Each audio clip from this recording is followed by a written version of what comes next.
Well, Joe Biden reportedly says he wants to pay for his $2.3 trillion in policy proposals with higher taxes on the wealthy and corporations. Washington Examiner senior columnist and FNC contributor Fred Barnes joins us now to help break down Biden's plan. And, you know, listen, Fred, when you start to look at Elizabeth Warren and add up all her numbers, it felt like it was going toward $100 trillion. So when you start hearing $3 trillion for this and $2 trillion for that, it doesn't sound so bad by comparison, but it really is a big deal. It is a big deal, and Joe Biden wants to be considered a moderate.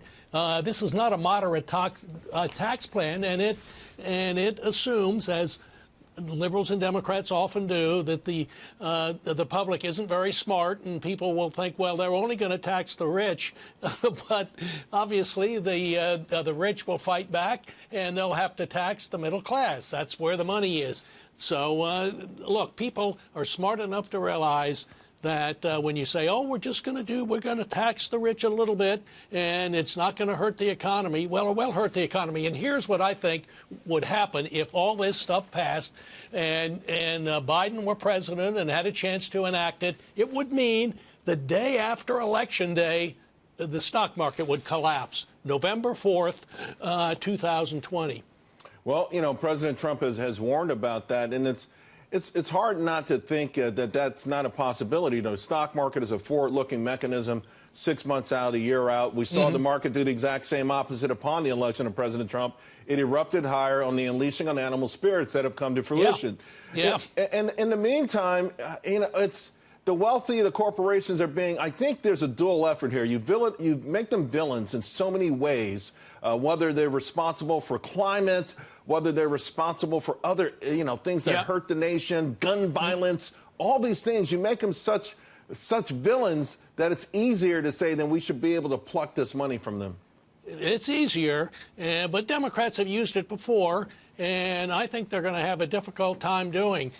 We've had a strong economy during the entire run for President Trump. And people like that. The jobs, I mean, it's hard not to get a job because there's so many available. And that's what people want. And they're smart enough to know that when you raise, say, the corporate tax and the capital gains tax by 25% and so on, that it's going to have some effect on the economy and on their lives. Fred, I got less than a minute. 2019 revenues were 16.5% of GDP. That's less tax revenue, rather. That's less than a historic average of 17%. Outlays 21%, which is more than a historic average. I mean, we take in money. I don't know if that's ever the issue. You know, when it was $2 trillion, we had a $1 trillion deficit. It's $3 trillion, we have a $1 trillion deficit. When does that ever become a real issue? I mean, we know it is, but it's a ticking time bomb, and it feels like neither party's listening. Yeah, you know, ticking time bombs don't tick very loudly.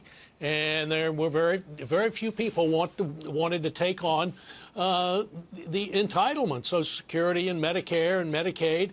And the only one who talked about it frequently was Paul Ryan when he was the House Speaker and before. He's gone now, and nobody else is talking about it, certainly not President Trump and Republicans. This is something that is traditionally a Republican issue, that we have to cut back on spending because it is, or it's going to blow up in our face.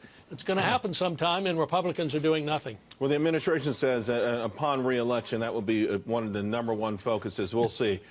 Fred, always appreciate your wisdom and expertise. Thank you. Thanks for having me.